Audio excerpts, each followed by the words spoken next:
Urgent question, Sir Stride. Thank you, Madam Deputy Speaker. To ask the Chancellor if she will make a statement on the Government's performance against its fiscal rules. Chief Secretary. Thank you, Madam Deputy Speaker. As the Shadow Chancellor knows, it is a long-standing convention of this and previous governments not to provide a running commentary on a fiscal forecast. And it is for the Independent Office for Budget Responsibility to assess performance against the government's fiscal rules as part of its official economic and fiscal forecast. In the most recent forecast published in March alongside the spring statement, the OBR confirmed the government was on track to meet its fiscal rules 2 years ahead of target, and they also confirmed the government was on track to meet its fiscal rules early at the budget last autumn. This is a choice, Madam Deputy Speaker, and it's a responsible choice, because when you contrast this with the actions of the party opposite, who lost control of the public finances, you see working people across the country still paying the price. Following the usual process, Madam Deputy Speaker, the Chancellor will ask the OBR to produce a new fiscal forecast in the autumn for the annual budget, which will include an updated assessment of the government's performance against its fiscal rules. And as the Prime Minister confirmed last week, the government is committed to its fiscal rules, which remain non-negotiable. As I say, Madam Deputy Speaker, because we have seen what happens when fiscal rules are put to one side. Members opposite may be chuntering from their sedentary positions, but families across the country are still paying the price of the consequence of Liz Truss's experiment with higher mortgage payments, and we are not going to put the nation's finances at risk as they have done. In contrast, Madam Deputy Speaker, this government is meeting its fiscal rules, and as a consequence of the Chancellor's decisions, we are investing billions of pounds in the renewal of Britain, in schools and hospitals, affordable homes, public transport, and keeping the nation safe. Finally, Madam Deputy Speaker, any future fiscal plans will be set out at the budget in the normal way. Shadow Chancellor. Madam Deputy Speaker, the Chancellor said that she would not make any commitments that were not, and I quote, fully funded and fully costed.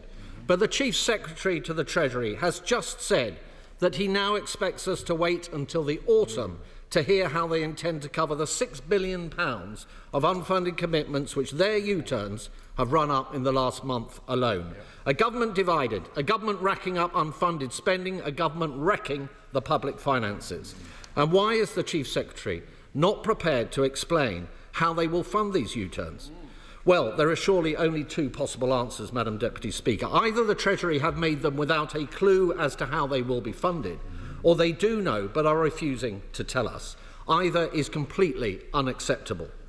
So can the Chief Secretary set aside the usual blather that we have just heard and tell us whether he knows how these unfunded tax commitments will be paid for, or is his government simply refusing to say?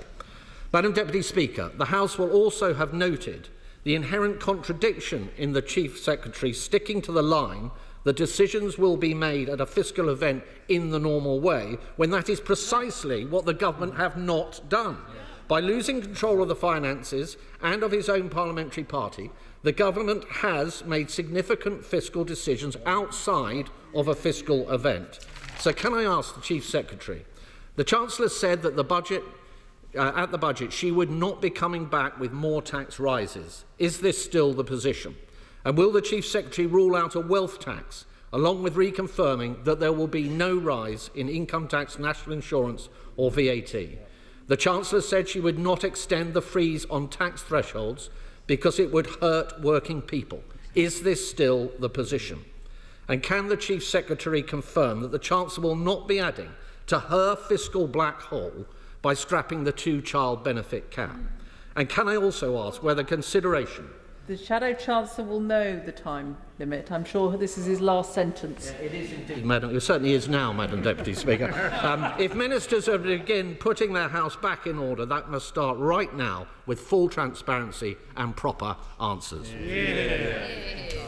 Thank you, Madam Deputy Speaker. I think the House knows what losing control of the public finances looked like, because under the Conservative government, when interest rates went through the roof, when there was chairs of Treasury Select Committee calling out the irresponsible behaviour of Liz Truss and her ministers in the Treasury, when families were paying higher mortgage payments, that, Madam Deputy Speaker, is what losing control of the public finances looked like, and that's why the party opposite lost control of government and are in opposition today. He asks me, Madam Deputy Speaker, to comment on forecasts of annually managed expenditure. He's asked me to comment on future tax decisions. He's a man, Madam Deputy Speaker, that knows how this works. All of that happens with a forecast and a budget, which will happen in the autumn. Dame Meg Hillier. Thank you, Madam Deputy Speaker. We all know why the government wants to keep its fiscal rules tight, because we know what happens when the markets go wrong. But there have been a lot of things that have rocked the country since the Labour government was elected a year ago. And also, would the Chief Secretary explain to our constituents what the benefit of the fiscal rules are for them in their day-to-day lives? It can seem a very remote and distant discussion for people who are living in overcrowded conditions, needing healthcare and so on. I thank the Chair of the Treasury Select Committee for her question. And I think the way that I would describe it to the public, Madam Deputy Speaker, is that when the government loses control of the public finances, as the Conservative Party did in government, that doesn't just affect the accounts in the Exchequer and in the Treasury. It affects family finances in every house across the country. People are still paying the consequences of the last government not sticking to its fiscal rules by acting irresponsibly, and that's why our fiscal rules are non-negotiable, and we will stick to them. Liberal Democrat spokesperson Daisy Cooper. Thank you, Madam Deputy Speaker. We all know that the government had a terrible inheritance from the previous government, whether it was the incompetence of COVID contracts, the mini-budget and the botched Brexit deal. But at the same time, last year's Labour budget was a Treasury tax grab with no vision for the economy and no regard to the impact on key sectors like SMEs, hospitality or social care. We Liberal Democrats want to see things getting better in the country for our constituents and for the country. So in the spirit of constructive opposition, can I ask the Minister a number of questions? When will the government get serious about growth through a much deeper trading deal with Europe?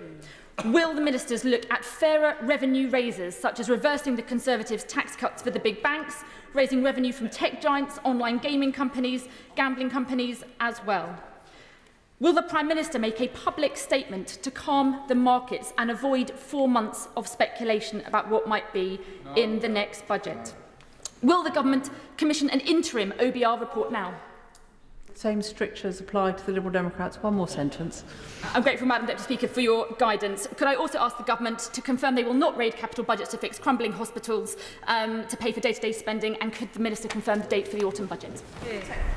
Thank you, Madam Deputy Speaker. The Honourable Lady is encouraging me to act above my pay grade. The Chancellor will set out the date for the autumn budget in due course. And she invited me to explain to the House what our strategy was at the budget. It was about investing in the renewal of Britain. That's why the Chancellor's decision to update the fiscal rules to allow billions of pounds of investment in our capital infrastructure across the country, including into schools and hospitals, was the reason that that budget was set out as it was. She also asked me about trade deals, and I would just politely point to the 3 trade deals the government has already agreed with the European Union, with India and with the United States of America, saving thousands of jobs across the UK and generating growth in the years ahead. Rachel Blake. Thank you, Madam Deputy Speaker. Does the Chief Secretary to the Treasury agree with me that it's because of these fiscal rules that this government has been able to establish firm foundations for growth going forward? And can he explain to this House in particular how the budget stability rule is supporting this government with confidence with investors and with businesses?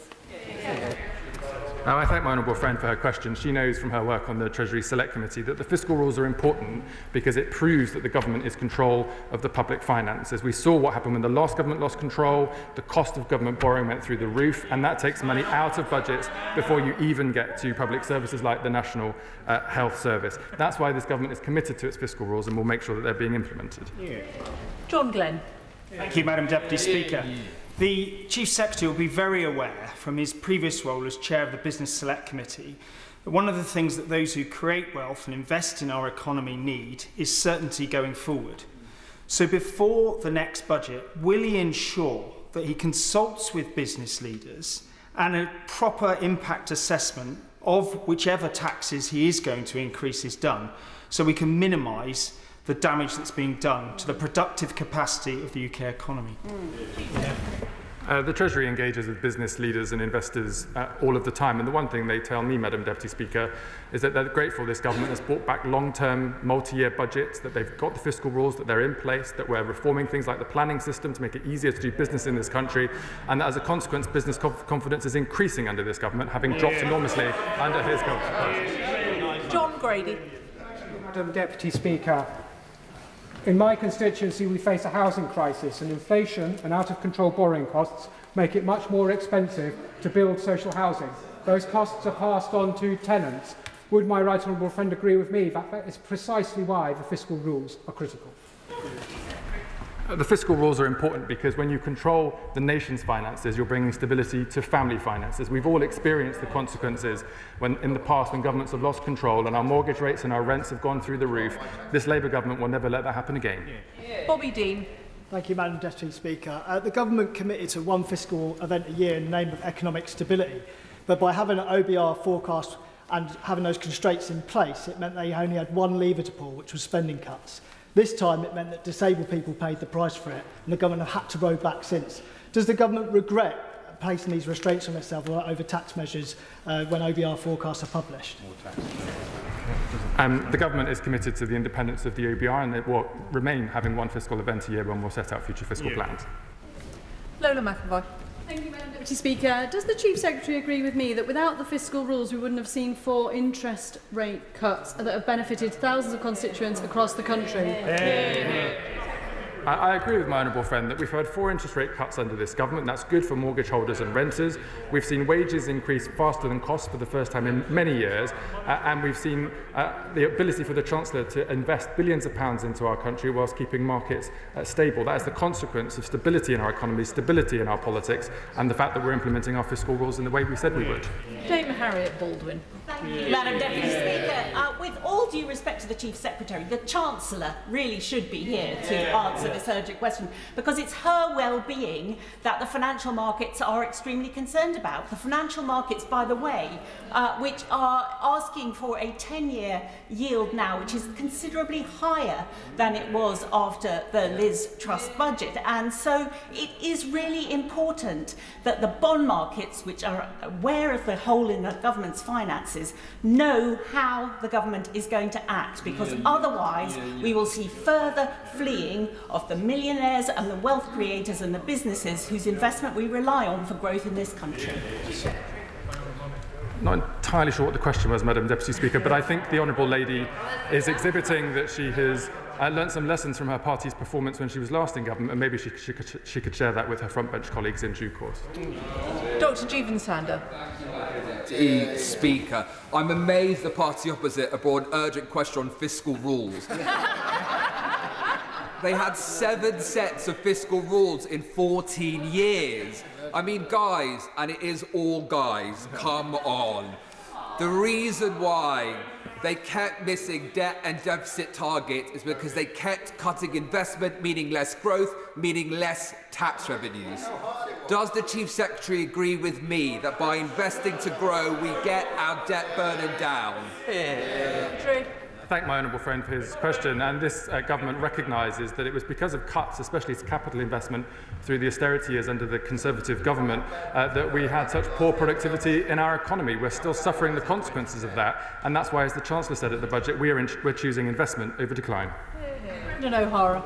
Deputy Speaker, a year ago we were promised radical change, but the only radical change appears to be in the Labour Party itself, who has decided if you're poor, old or disabled, it'll be you who will bear the brunt of the cuts and whose backs the books will be balanced. So were the fiscal rules always predicated on going after the most vulnerable and the weakest and those least able to organise and fight back, instead of taking on the rich, the powerful, the multinationals and the tax avoiders? Secretary. As a consequence of the Chancellor's decisions, Madam Deputy Speaker, we gave Scotland the largest real terms increase in spending since devolution began, and I think the only radical change that we're now looking for is the SNP being kicked out of Holyrood next May. Yuan Yang. Thank you, Madam Deputy Speaker. As the Honourable Gentleman from Loughborough has mentioned, there have been 7 different sets of fiscal rules under the previous government. The Shadow Chancellor has announced that he has reflected on the mistakes made by the Truss government. And I'm sure that international investors watching what is happening in the Commons would like to see sensible debate on the most critical challenge facing our times, that of economic growth and development, from all parties in the chamber. So can the Chief Secretary set out the important ways in which capital investment unlocked under these fiscal rules are allowing for that growth? Chief Secretary. I thank my honourable friend. Because of the Chancellor's decision to update the definition of debt, we've been able to unlock billions of pounds of investment into houses and schools and hospitals and GP surgeries across the country. And members opposite may laugh, but as my honourable friend points out, they have no plan to share with anyone at all. Esther McVeigh. Thank you, Madam Deputy Speaker. In November last year, the Chancellor told the CBI conference, and I quote, that she was not coming back for more borrowing or more taxes. Will the Minister, as the Chancellor isn't in the chamber, reiterate that promise today, or has the Chancellor mishandled the economy so badly that she is now going to have to add this to the government's growing list of U-turns?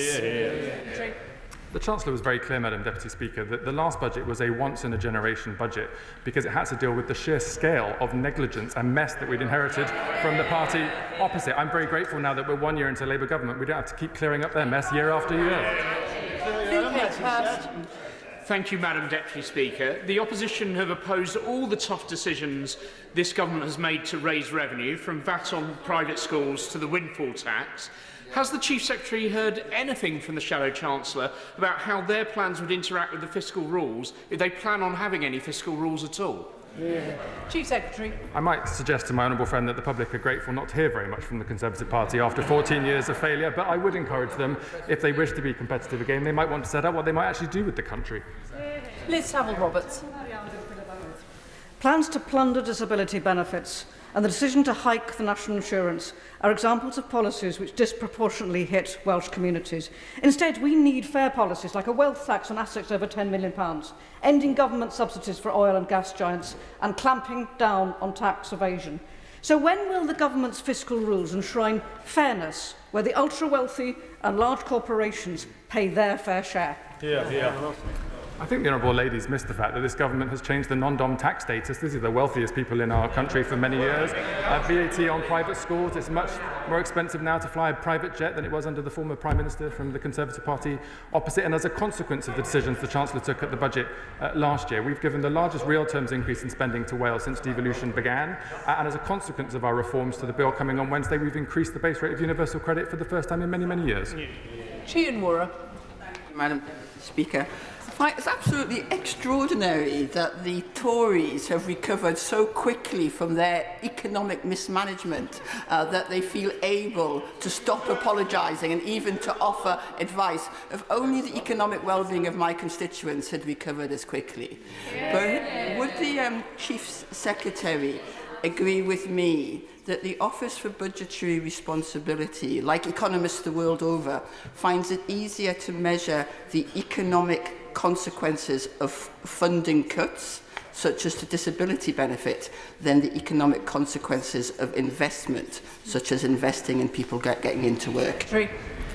I thank my honourable friend for her question, and could I take this as a first opportunity to congratulate on her recent damehood as well, which was very well deserved. She invites me to comment on the forecast methodology of the Independent Office for Budget Responsibility. Given their independence, I will, I'm afraid, not do so, but I will just point to the fact that in the last forecast, the OBR was able to forecast an increase in growth as a consequence of our reforms to the planning system, which we welcomed very much. Sir Alex Shelbrooke. Thank you, Madam Deputy Speaker. Since April, Madam Deputy Speaker, 8 companies have personally approached me to tell me that they've either laid off people or had to close their businesses after decades of trading due to the national insurance rise. So may I ask the Minister directly, how many businesses in his constituency have said to him personally similar stories? Chief Secretary. I don't keep running commentary on my conversations with businesses or constituents in my constituency, but what I have heard from businesses in the defence sector or the infrastructure sector is actually very welcome news in terms of our long-term spending commitment, our reform of the planning system, our commitment to spending more on capital across our country, which will generate good jobs and good skills in every part of the country. Stella Creasy. Thank you, Madam Deputy Speaker. Of course, there's been talk about the previous Prime Minister. As the MP for the constituency where the lettuce was that lasted longer than the previous Prime Minister, I can absolutely confirm that all of us know from our constituents she did more damage. And And it's good to hear members opposite finally talk about the small businesses who are the backbone of the British economy rather than worrying about the millionaires. But does my honourable friend agree with me that one of the things we need to do is give them even more certainty and confidence about the road ahead? The EU trade deal that we have done is a brilliant start for that. But does he agree with me there is now a case for also looking at things like alignment by default so they can confidently know what kind of future they have under this government? Secretary. I thank my honourable friend for her question and for welcoming the trade deals this government's entered into with the United States, India and the European Union, where we got a great deal, especially in terms of food and drink import and export, that will result in lower prices on the shelves of our supermarkets across the country. As my honourable friend knows, we've committed to an annual summit with our counterparts in the European Union, and I'm sure my ministerial colleagues will set out further detail on those negotiations in June. Sarah Dyke. Thank you, Madam Deputy Speaker. George is the 5th generation owner of Knight's Fish and Chip Shop in Glastonbury. It's a much-loved institution of business in the town, but it's under severe pressure after the NIC's increases in business rates and some of the decisions made by ministers on our economy. Hiking national insurance hurts our small businesses and economic growth. So will the minister back small businesses by overhauling business rates and scrap NIC's hike? Chief Secretary. I thank the Honourable Lady for her question. She will know that when the national insurance contributions for employers changes were implemented, they were done in a way to protect smaller businesses in relation to bigger businesses in the way that the scheme was designed. She also points to our fish and chip shops, which are often beloved in all of our communities. And I know from my own fish and chip shops in my own constituency that the price of fish, for example, the price of fish has gone from about £100 a box to £300 a box. The price of oil has gone up following the Russian invasion in Ukraine, and even the price of potatoes has gone up, often because these products are imported from the European Union into the UK, which is why our trade deal on food and drink with the EU, as well as our investment into cheaper renewable energy, will make a big difference to fish and chip shops like hers. David Pinto-Dushinsky.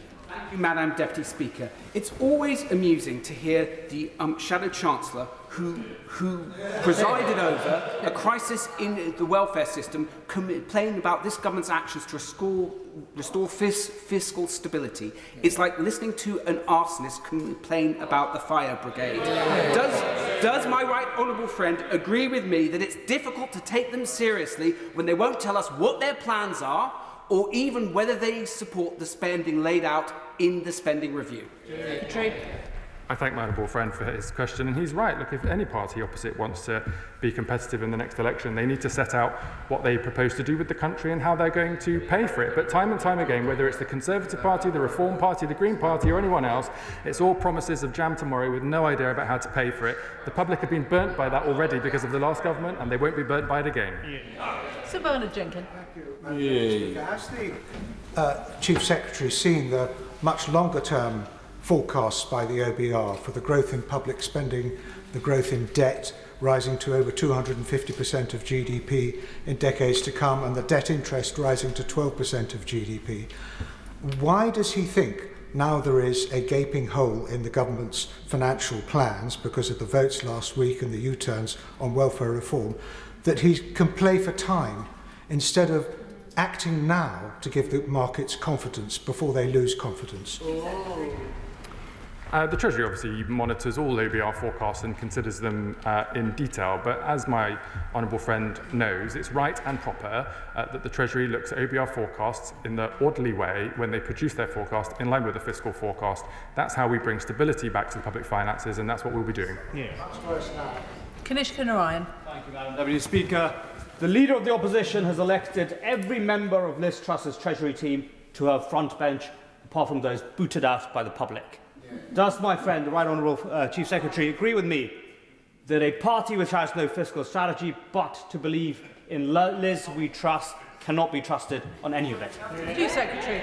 I thank my honourable friend for his question, and actually in a more conciliatory tone with members opposite. They had so few MPs, they had no choice.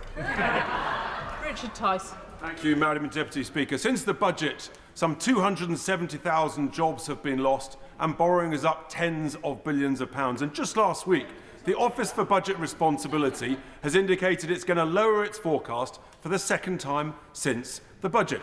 Does the Chancellor still have confidence in the OBR, or actually have you lost confidence in the OBR? Chief Secretary. The Chancellor has confidence in the OBR. Joanna Baxter. Thank you, Madam Deputy Speaker. The consequence of losing control of the country's finances, like the party opposite did, caused real pain and a cost of living crisis for my constituents in Paisley and Renfrewshire South. So does my honourable friend agree with me that it's only because of our sound economic management that we've seen wages rise for working people at a faster rate in the first 10 months of this Labour government than in the last 10 years of the party opposite? Secretary. I think my honourable friend is right that whether it's investors, market traders or our constituents, they got sick to the back teeth of chaos under the Conservatives. Whether it was for the mess of Brexit or their change in Prime Minister and Chancellor every 5 minutes, ultimately it resulted in a Parliament where people were worse off at the end of Conservative administrations than they were at the start, and when our mortgages and rents were higher as a cost of the loss of control in the public finances. This Labour government will never let that happen again. Neil O'Brien. £6 billion hole has been opened up because the Labour front bench can't get the Labour back bench to vote for their own policies. And as a result, Number 10 are conspicuously today refusing to rule out a wealth tax. But if you tell business people and wealth creators that if they leave their money in this country, it's going to get taxed, then you drive even more investors away. Isn't it the case that even if this measure is not ultimately put in place, over the next couple of months, the speculation about a wealth tax itself will drive investment away from this country? Chief Secretary. My honourable friend knows that the Chancellor will set out any decisions on tax one way or the other at the budget, which he will do in the autumn. We're into just. Thank you, Deputy Speaker.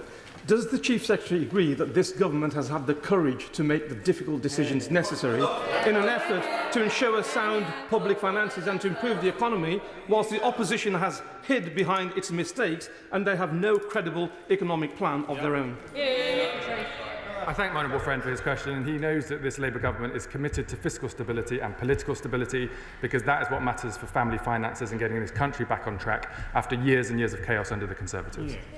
Nick Timothy. Thank you, Madam Deputy Speaker. I find it highly alarming that the Chief Secretary to the Treasury doesn't seem to realise that the cost of government borrowing is higher now than at any time since the last Labour government. All of this comes back to decisions about spending. So why, when the Labour manifesto said that they would limit spending increases to £9.5 billion a year, did they, 3 months later in their budget, increase it by 8 times as much, by £76 billion a year? Because the party opposite hadn't done a spending review since 2021, led inflation to go through the roof, and the cost of doing business was higher, along with a whole string of broken promises from the Conservatives opposite. I think the sooner they reflect on their mistakes and apologise to the country, the better for all of us. Jim Dixon. Thank you, Madam Deputy Speaker. After major investments announced by this government which will directly benefit my constituents, such as that for the Lower Thames Crossing, the Darren Valley Hospital and school building renewal, does the Chief Secretary agree that this government has the fiscal rules in place to provide the economic stability we need to renew our social and economic infrastructure that was left in a terrible state by the last government? Secretary. I thank my honourable friend for showing the real consequences of fiscal discipline, but also the fact that the Chancellor updated the fiscal rules to allow for investment in precisely the projects like he mentioned in his constituency with hospitals, schools, better roads, public transport and more affordable housing across the country. Mike Martin. Thank you, Madam Deputy Speaker. With its NI rises, amongst other measures, the budget last year skewed the tax burden onto small companies.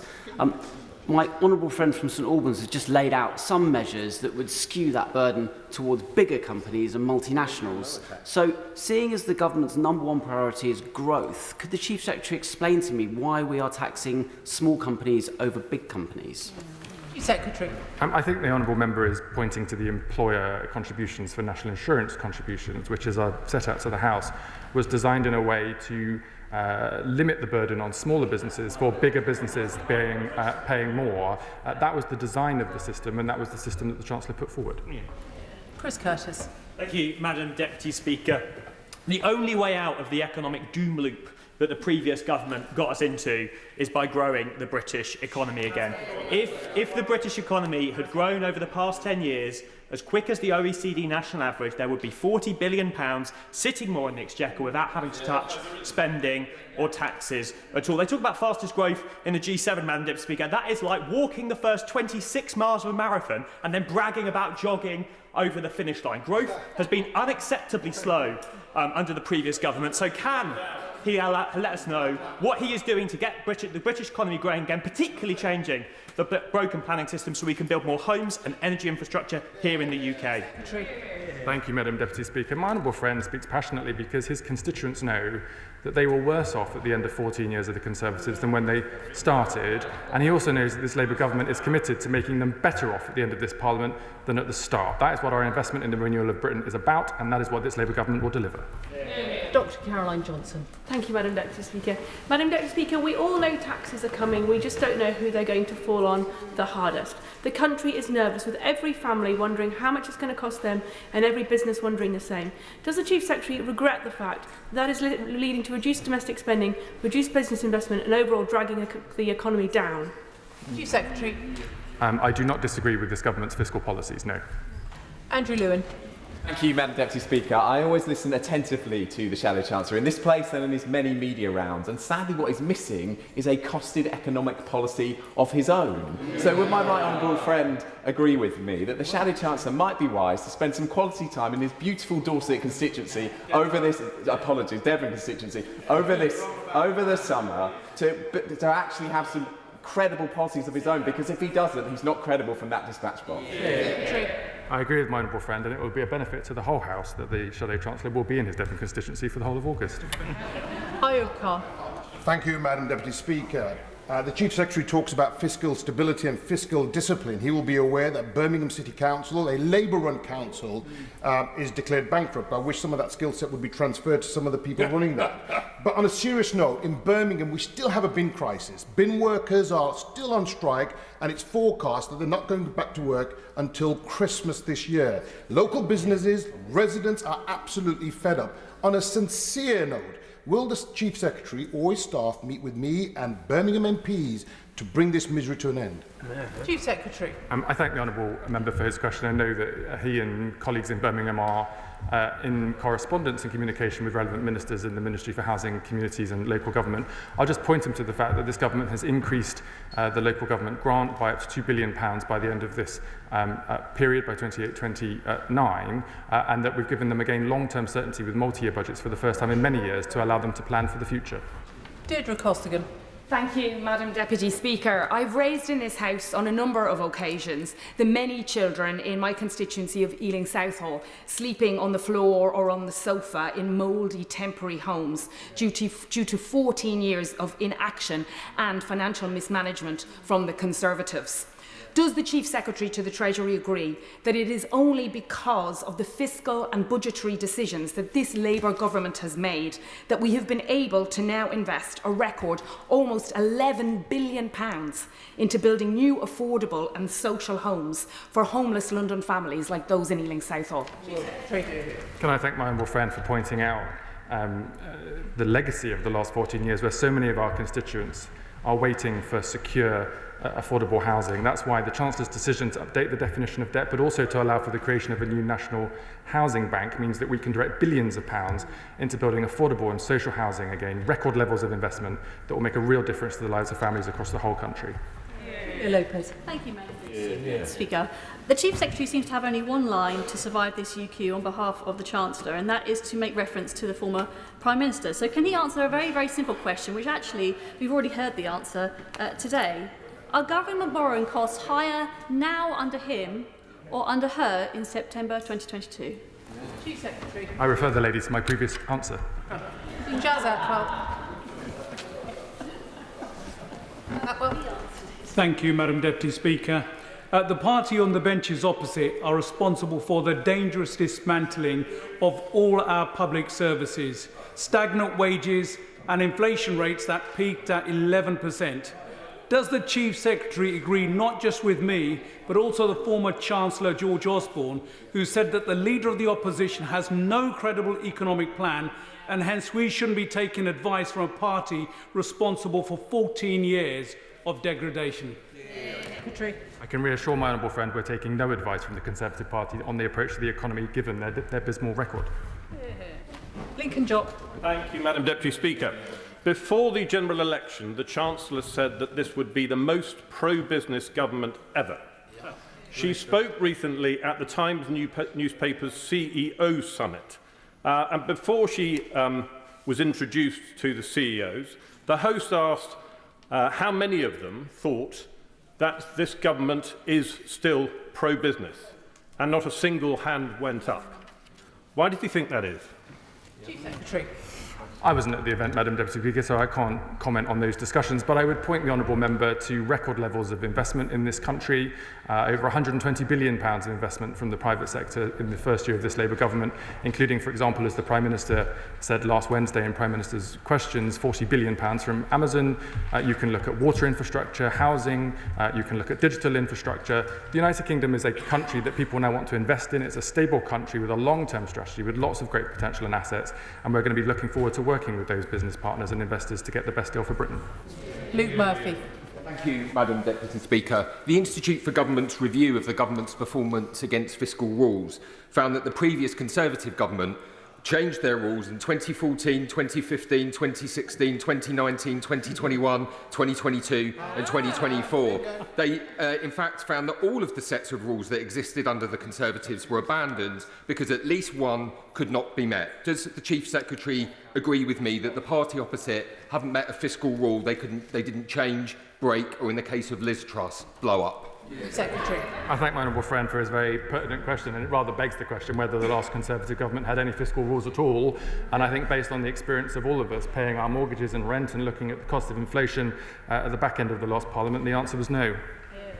Richard Holden. Thank you very much indeed, Madam Deputy Speaker. Who does the Chief Secretary think is most responsible for the extra 276,000 people unemployed compared to the time of the budget? Is it the National Insurance Jobs Tax? Is it the business rates increases? Or is it the attacks that the government has made on investment, long-term investment, either through the agricultural property relief or business property relief? Chief Secretary. I disagree with the premise of the question, Madam Deputy Speaker. We're not attacking investment in this country, we're welcoming it. We're increasing public investment, we're doing deal after deal with the private sector, and we're welcoming very significant amounts of foreign direct investment in this country that will create good jobs with good wages in every part of the country. MacDonald. Madam Deputy Speaker, in the last 12 months, this government has invested £5 million in North Tees Hospital, 20 million in Billingham Town Centre, 20 million in Stockton Town Centre, 7-day-a-week police patrols, £1 billion in local transport in Teesside, £4 billion on carbon capture and storage, and rescued British Steel. Does my right honourable friend agree with me that it is the market's confidence in this government and this Chancellor of the Exchequer that gives us the fiscal ability to invest in my constituency in Stockton, Billingham and Norton? Secretary. Well, can I congratulate my honourable friend for being so successful? The amount of investment he secured for his constituency is clearly a testament to his abilities to represent his constituency. And he's right to point to all of these investments because this is part of the Chancellor's economic strategy to invest in the renewal of Britain to benefit not just his constituents, but all of our constituents across the country. Jim Shannon. Deputy Speaker, and thank the Minister for his answers. Whilst I very much welcome the Government's decision to roll back and propose changes to welfare, it happened last week, this will and has undoubtedly put great pressure on the fiscal rules. I have the greatest concern for the middle class who get little help to raise their children, pay for their children's education, or help to feed them through other than the child benefit. The same middle class who will feel the squeeze of a wage increase without a child benefit threshold increase. So, with respect to the Minister, and always conscious of looking after people who need help, how will the Minister ensure that middle class families are not squeezed further, which can only have the effect of them robbing Peter to pay Paul and thereby ending themselves in debt to both? I thank the honourable member for his question and point to the fact that wages are increasing now more fast than costs, and that's for the first time in many, many years. He also invites me to comment on childcare provision, which the government agrees is an important provision to families, whether they're middle class or otherwise, which is why we have extended school-based nurseries, breakfast clubs in schools, and also subsidised childcare in nurseries across the country to help working families be able to get to work and be able to afford to do so. Frank McNally. Madam Deputy Speaker. Following the election, I was deeply disturbed to discover that the close to £20 million of Towns Fund money promised for Coatbridge in my constituency by the previous government actually didn't exist. It had been announced with much fanfare but had not been budgeted for. However, thanks to this government and the plans for neighbourhoods, that £20 million is now coming to Coatbridge. Does my right honourable friend agree with me that we must never go back to the fiscal irresponsibility of the party opposite, which was always keen to promise but always failed to deliver? Can I thank my honourable friend and congratulate him on securing investment in his constituency from this Labour government. He's right to point out that in the past his constituents have had failed promises, whereas this Labour government is delivering on its promises. Chris Vince. Thank you, Madam Deputy Speaker. I thank the Chief Secretary for his statement, and my thoughts today are with the family of Anne Moffat of Old Harlow, who lost her life 20 years ago today in the 7/7 attacks. Does the Minister agree with me that part of the reason we're left with such a fiscal mess is the decision by the previous government to cut 1,200 HMRC compliance officers? And I declare an interest because one of them was my mum. Secretary. Can I thank my honourable friend for his question and share the sympathies of the House with his constituents' family. He's right to point out that investment had been cut into HMRC over many, many years, which made it harder for tax to be collected from those that needed to pay it. That's why the Chancellor has invested significant sums into HMRC to improve customer services for everybody that uses it, but also to ensure that we're getting tax receipts in to pay for our public services. John Slinger. Thank you, Madam Deputy Speaker.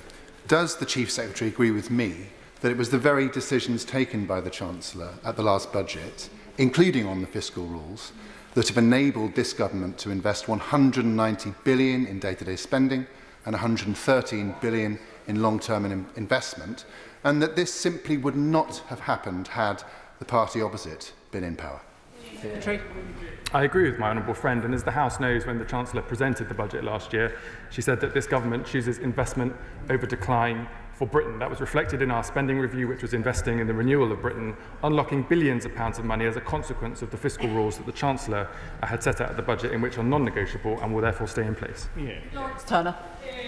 Madam Deputy Speaker, in the context of spending decisions taken by the Johnson government, the last Conservative Rail Minister, Hugh Merriman, told the Select Committee last week, and I quote, "A lot of promises were made to MPs and others as to the ambition, but it did not match the amount that was actually being set down." He went on to say that by the time he came into post, he ended up with a list that was much longer than could be funded.